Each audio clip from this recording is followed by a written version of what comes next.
آپ خود فرماتے تھے کہ میں نے 1080 افراد سے جو ہے حدیث سیکھی ہے، ان سے حدیث کولیکٹ کی ہے میں نے۔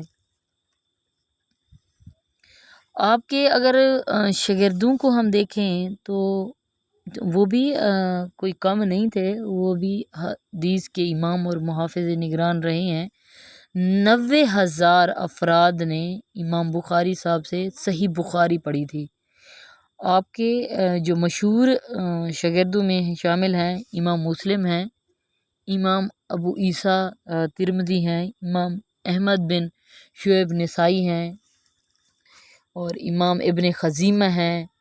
یہ جو ہیں سر فہرست ہیں، اپنے دور کے یہ بہت بڑے محدث گزرے ہیں۔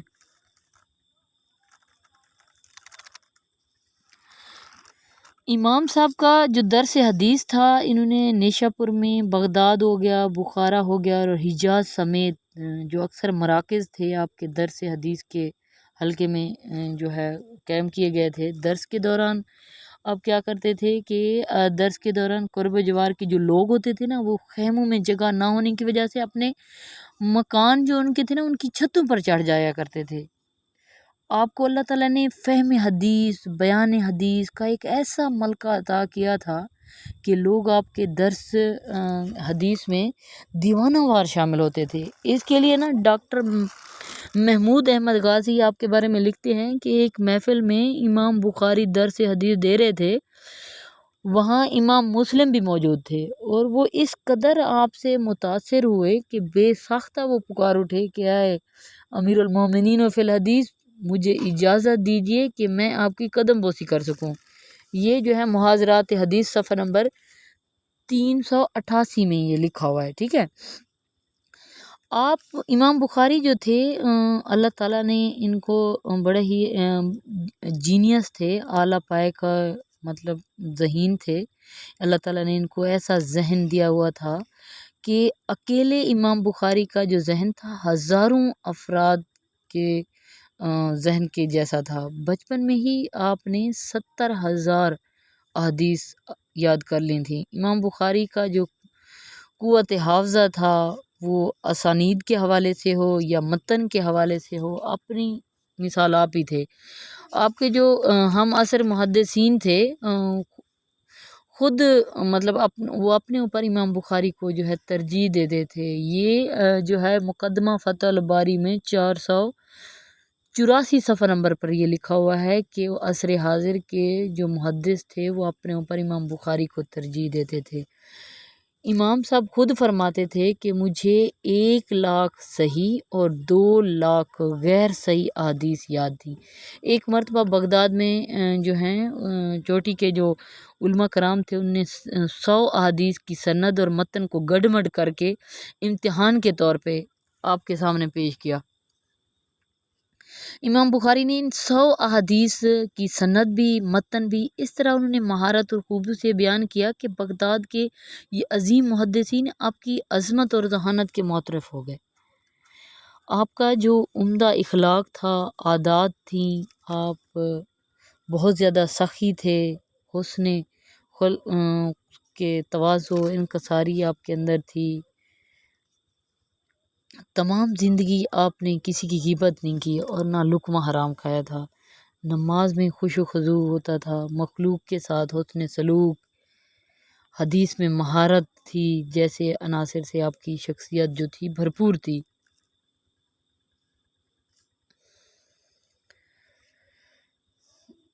امام بخاری کے حوالے سے کافی جو تھے ان کے صفات کاملات کے حوالے سے وہ کرتے ہیں کہ شاہ عبد العزیز فرماتے ہیں آپ کے بارے میں کہ آپ مکہ مکرمہ میں محمد بن مروزی کو حضور پاک صلی اللہ علیہ وسلم کی جو ہے زیارت ہوئی۔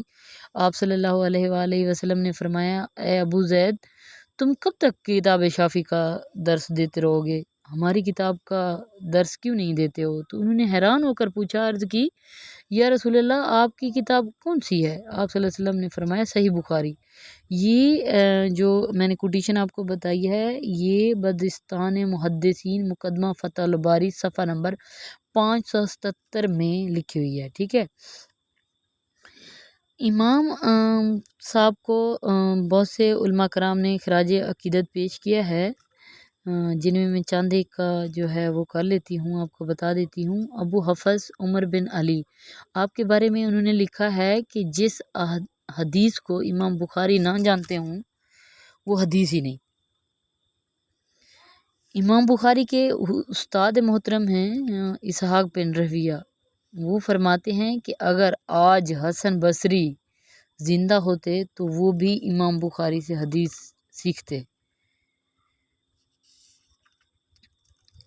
وفات آپ کی جو ہے آپ نے پوری زندگی خدمت حدیث میں صرف کرنے کے بعد بالآخر اپنی حقیقی وطن بخارا تشریف لائے، تو وہاں کے اس ٹائم جو حاکم بخارا تھا، انہوں نے بڑے جوش و کے ساتھ عظیم الشان جو ہے آپ کا استقبال کیا، جس کی جو ہے مثال بھی ناممکن ہے۔ اس ٹائم جو حاکم بخارا تھا وہ خالد بن احمد ریلی نے اپنے محل مطلب تھے اس ٹائم، انہوں نے اپنے محل میں بلایا اور کہا کہ میرے بچوں کو آپ خصوصی طور پہ میرے گھر آیا کریں اور پڑھایا کریں محل میں، ٹھیک ہے۔ تو اس بات پہ امام صاحب نے معذرت کر لی، ٹھیک ہے۔ انہوں نے پھر دوسرا کہا کہ جو بچے میرے آپ کے پاس جائیں گے تو وہ جو ہے وہاں عام بچوں کے ساتھ نہیں بیٹھ سکتے، تو اس پر امام صاحب نے کہا یہ جو ہے خلاف مساوات ہے، آپ نے معذرت کر لی، تو اس کی وجہ سے آپ کو جو ہے ملک سے بدر کر دیا گیا۔ سمرقند آپ تشریف لے گئے تھے، اس کے بعد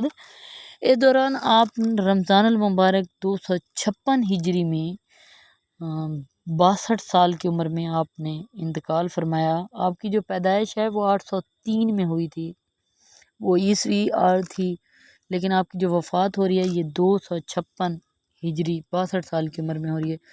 امام بخاری کی جو آپ کی جو مشہور کتابیں ہیں ان کے میں نیم آپ کو چند ایک کے ساری تو نہیں، چند ایک جو مشہور جو معروف تصانیف ہیں ان کے نیم لے لیتی ہوں۔ الجامع الصحیح البخاری ہیں، التاریخ الکبیر ہے، التاریخ الصغیر ہے، بر الوالدین ہے، الادب المفرد ہے، التاریخ الاوسط ہے، کتاب الضعفاء ہے، اسامی الصحابہ ہیں، آپ کی مشہور تصانیف ہیں۔ اب یہ تو تعارف ہو گیا امام بخاری کا، لیکن اب میں صحیح بخاری کا آپ لوگوں کو تعارف کراتی ہوں۔ صحیح بخاری کا پورا نام کیا ہے؟ صحیح بخاری کا پورا نام ہے الجامع الصحیح المسند المختصر من امور رسول اللہ صلی اللہ علیہ وآلہ وسلم سنانی و ایامی، ٹھیک ہے، یہ اس کا پورا نام ہے۔ اس میں امام بخاری صاحب نے حضور پاک صلی اللہ علیہ وآلہ وسلم کے ارشادات و واقعات سارے اس میں رقم نے کیے ہیں۔ بخاری میں کل جو ہیں 160 کتابیں ہیں، جن میں کتاب الایمان ہے، کتاب العلم ہے وغیرہ، اور اس میں کیا ہے 3450 ابواب ہیں۔ امام بخاری نے 6 لاکھ احادیث میں سے 90,082 احادیث کا انتخاب کیا ہے۔ مقررات جو ہیں، جو مقررات یہی ہوتے ہیں جو بار بار آنے والی احادیث ہوں، اگر آپ حذف کر دیں تو اس میں حدیث کی جو تعداد رہ جاتی ہے وہ 4000 رہ جاتی ہے، ریپیٹڈلی بھی ہیں اس میں۔ امام بخاری کی اس میں انہیں مہارت یہ ہے کہ انہوں نے ان مفید علمی نکات کو ابواب تراجم میں لکھا ہے، یعنی عنوانات کا جو حصہ بنایا حدیث کا نہیں، ٹھیک ہے۔ آپ نے جن احادیث کو چھوڑا وہ اس بنیاد پر چھوڑا کہ آپ کے معیار پر پورا نہیں اترتی تھی، اس لیے آپ نے ان کو جو ہے چھوڑ دیا تاکہ جو آپ کی کتاب ہے وہ طویل نہ ہو جائے۔ بعض اوقات بغیر حدیث کے جو باب لکھ دیتے تھے اس کا مطلب یہ نہیں ہوتا کہ آپ کو اس باب میں ان کے معیار کے مطابق حدیث نہ مل سکی، ٹھیک ہے۔ محرکات تالیف اگر ہم دیکھیں تو امام بخاری سے پہلے جو حدیث کے بہت سے مجموعے موجود تھے، لیکن ان میں کیا تھا، گزشتہ جو کتابوں تھیں ان میں صحیح حسن ہو گیا، ضعیف حدیثیں غلط ملط تھیں، امام صاحب نے صرف صحیح حدیث اس میں درج کی ہیں۔ ایک مرتبہ آپ کے جو استاد تھے نا اسحاق بن راہویہ، انہوں نے درس کے دوران فرمایا کہ حدیث کی کوئی صحیح ترین کتاب ہونی چاہیے۔ امام بخاری نے صحیح کتاب لکھنے کا اس وقت ہی فیصلہ کر لیا تھا جب ان کے استاد محترم نے کہا، ایک مرتبہ خواب میں دیکھا آپ صلی اللہ علیہ وسلم نے آپ نے دیکھا کہ رسول پاک صلی اللہ علیہ وسلم کے ایک قرب جوار میں اڑنے والی جو مکھیاں تھیں آپ ان کو ہٹا رہے ہیں۔ اس کی تعبیر انہوں نے اس طرح کی تھی کہ آپ صلی اللہ علیہ وسلم سے کی طرف منسوب ہونے والی جو جھوٹی احادیث تھی ان کا جو ہے کلا کما کر دیا تھا۔ ان کا طریقہ تالیف امام بخاری صاحب کا اس طرح تھا کہ آپ خود فرماتے تھے کہ میں نے اس کتاب کو اپنے اور اپنے خدا کے درمیان جو ہے حجت قرار دیا ہے۔ آپ نے جب یہ صحیح بخاری کتاب لکھی تھی اس میں تقریباً 216 ہجری میں لکھنا شروع کی تھی آپ نے۔ اس وقت آپ کی عمر ہوگی کوئی تقریباً 23 سال کے قریب، ٹھیک ہے۔ کتاب لکھنے کا آغاز آپ نے خانہ کعبہ سے کیا تھا اور اس کے ابواب، اس کی ٹرانسلیشن کی جو تکمیل تھی مسجد نبوی سے ہوئی تھی۔ یہ پوری کتاب 16 سال کے عرصے میں مسجد نبوی میں بیٹھ کر آپ نے مکمل کیے۔ آپ کو صحابہ کرام ہو گئے، تابعین کے ولادت ہو گئی، مسکن ہو گیا، ان کی وفات ہو گئی، نام ہو گیا، کنیت ہو گئی، اماکن ہو گیا اور ان کی شہرت ہو گئی۔ اس قدر آپ کو اس کا علم تھا جس کا تصور کرنا بھی ہمارے لیے محال ہے۔ حدیث لکھنے سے پہلے آپ کیا کرتے تھے؟ آپ کا طریقہ کیا تھا کہ پہلے غسل کرتے تھے، خوشبو لگاتے تھے، 2 رکعت نوافل ادا کرتے تھے، پھر استخارہ کرتے تھے، پھر منبر رسول اور قبر مبارک کے درمیان جہاں ریاض الجنت روز کا وہ ہے وہاں پہ آپ درمیان میں بیٹھ کر حدیث لکھتے۔ ابن حجر اسقلانی نے بخاری کی روایت کو انہوں نے بیان کیا ہے جس کو وہ کہتے ہیں کہ صحیح بخاری میں کل احادیث جو ہیں 7397 ہیں، جن میں 1341 احادیث جو ہیں معلق روایات ہیں، ٹھیک ہے، 342 متابعات ہیں۔ معلق کون سی حدیث ہوتی ہے؟ جس میں کسی راوی کا نام حذف کر دیا گیا ہو، اور متابع حدیث وہ ہوتی ہے جس میں ایک راوی بیان کرے اور دوسرا اس کی تائید کرے، ٹھیک ہے۔ صحیح بخاری جو ہے اپنی مقبولیت اور شہرت کے حوالے سے اپنی مثال آپ ہے۔ اس کے بارے میں بہت سے ہمارے علماء کرام نے لکھا ہے۔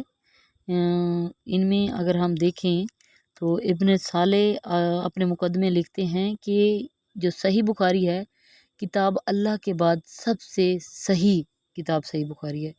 امام نسائی اس کے بارے میں فرماتے ہیں کہ حدیث کی کتابوں میں سے بخاری سب سے عمدہ کتاب ہے۔ شاہ ولی اللہ فرماتے ہیں جو شخص صحیح بخاری کی عظمت کو تسلیم نہ کرے وہ بدعتی اور مسلمانوں کے راستے سے ہٹنے والا ہے۔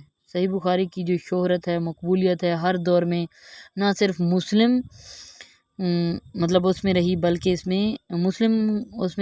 اس میں اضافہ بھی ہوتا رہا گریجولی۔ امام ابن تمیمہ جو ہے فرماتے ہیں کہ تمام اہل اسلام کے نزدیک قرآن حکیم کے بعد صحیح تر جو درجہ ہے وہ بخاری و مسلم کا ہے۔ یہ فتاوی ابن تمیمہ صفحہ نمبر 321 اور 320 میں انہوں نے لکھا ہے۔ ابن کثیر فرماتے ہیں کہ میں بخاری کی حدیث کو صحیح تر تسلیم کرتا ہوں۔ یہ انہوں نے بیان کیا ہے اختصار علوم الحدیث صفحہ نمبر 33 میں۔ امام نووی کے فرماتے ہیں کہ بخاری مسلم سے زیادہ صحیح اور مفید ہے۔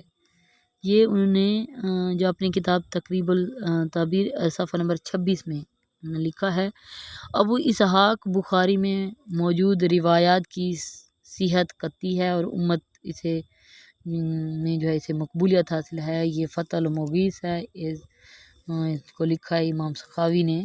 امام بخاری نے یہ کتاب مکمل کرنے کے بعد اپنے استاد احمد بن حنبل ہو گئے اور علی بن جو ہے المدینی کی خدمت میں پیش کی۔ ان سب نے اس کی تعریف بھی کی اور اسے صحیح قرار دیا۔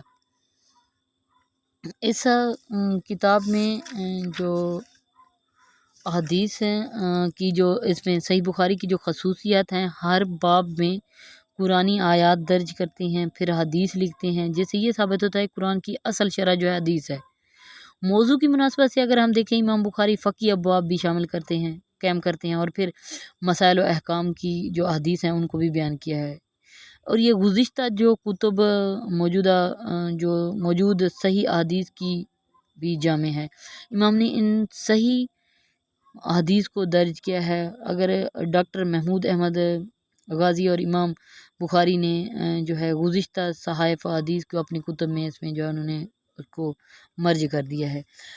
اس کی شروحات بخاری کی اگر ہم اس میں دیکھیں تو صحیح بخاری کی سینکڑوں شرحیں لکھی گئی ہیں، جن میں 53 جو اس کی شرح ہیں ان کا ذکر حاجی خلیفہ نے کشف الظنون جو ان کی کتاب ہے اس میں انہوں نے ذکر کیا ہے، لیکن مولانا عبدالسلام مبارک پوری نے 143 اس کی شروعات جو ہیں اس کا ان نے ذکر کیا ہے۔ یہ جو ان نے شرح لکھی ہیں یہ عربی زبان میں بھی ہیں، فارسی میں بھی ہیں، اردو میں بھی ہیں، انگریزی میں بھی ہیں، فارسی میں بھی ہیں اور ترکی زبان میں بھی لکھی گئی ہیں۔ ان میں سب سے زیادہ جو اہمیت کی حامل ہے وہ شرح جو ہے فتح الباری ہے جو ابن حجر نے لکھی ہے۔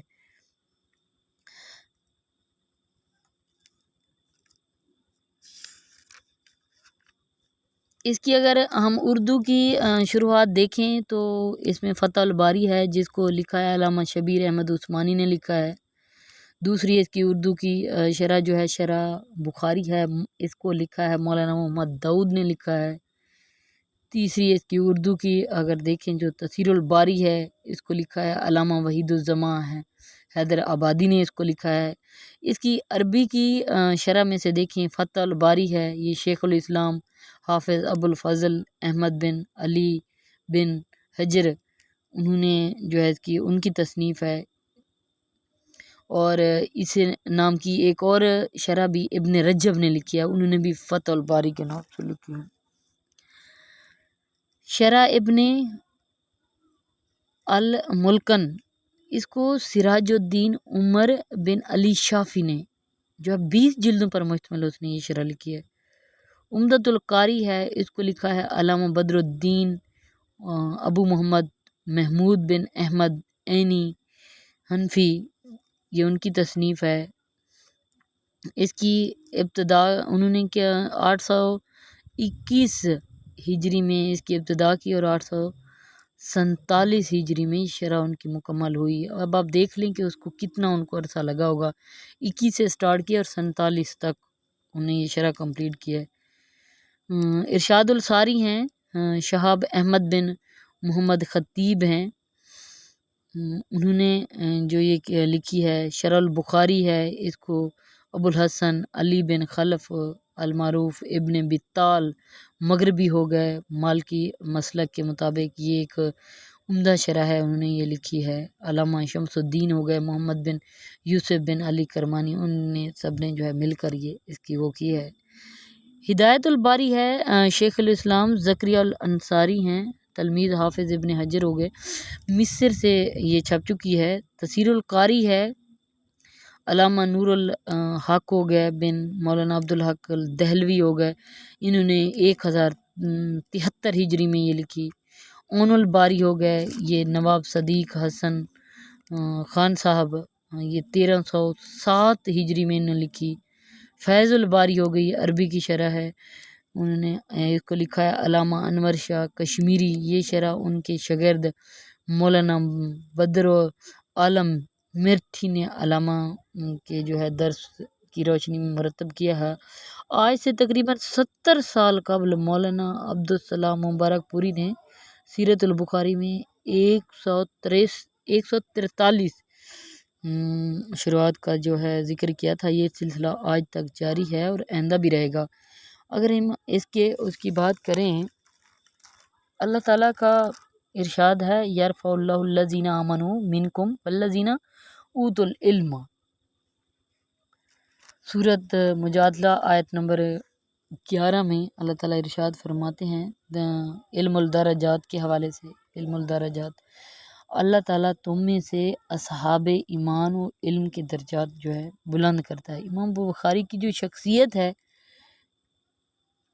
اس آیت کی عملی تفسیر ہے، حدیث رسول کی جو صحت ہے، تحقیق ہے، تدوین ہے، ان کی ابواب بندی ہے، روایت کا اعلیٰ معیار ہے، ذاتی علم، تقوی ہو گیا، زہد و عبادات ہو گئیں، اخلاص ہو گیا، اور حدیث رسول سے استنباط ہو گئے، مسائل ہو گئے، نادر علم نکات کی جو تخریج ہے، حصول ہے، اس جیسے بیسوں جو ہے صفات و کاملات ہو گئے، خصوصیات، اوصاف امام بخاری کی ذات اور کتاب میں اس طرح سمو دیے گئے ہیں کہ آج 1200 سال گزرنے کے بعد بھی اس کتاب مقدس کی تفہیم و تبلیغ کا حق ادا نہیں ہو سکا۔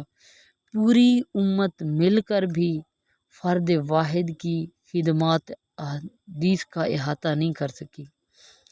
گویا بخاری ایک شخصیت نہیں بلکہ ایک جماعت کا درجہ رکھتی ہے، اور صحیح بخاری محض ایک کتاب نہیں ہے بلکہ لاتعداد کتابوں کا مخزن و مصدر ہے۔ ایک اور چیز جو میں آپ لوگوں کو دوبارہ بتانا چاہوں گی کہ امام بخاری کی صحیح بخاری کی خصوصیات اگر ہم دیکھیں، ان کی فضیلت دیکھیں، تو امام بخاری کے تمام جو راوی ثقہ ہیں بلند درجے کے ہیں۔ اس راوی کی روایت کو ترجیح دیتے تھے جس کا وقت استاد کے پاس زیادہ گزرا ہو، حفظ و ذہانت میں ممتاز ہو۔ اگر کوئی ایک راوی کسی دوسرے کی راوی کی روایت بیان کرتا ہے تو اگر ان میں ملاقات ثابت ہو تو امام اس کی حدیث قبول کرتے تھے، محض ہم اثر ہونے پر انہوں نے حدیث جو تھی قبول نہیں کرتے تھے، ٹھیک ہے۔ اور اہل علم کے نزدیک یہ بات بڑی مشہور ہے کہ فقہ الباری فی تراجمہ ہو گئے، یعنی امام بخاری کی ساری ذہانت ان کے ابواب کے تراجم جو ہیں۔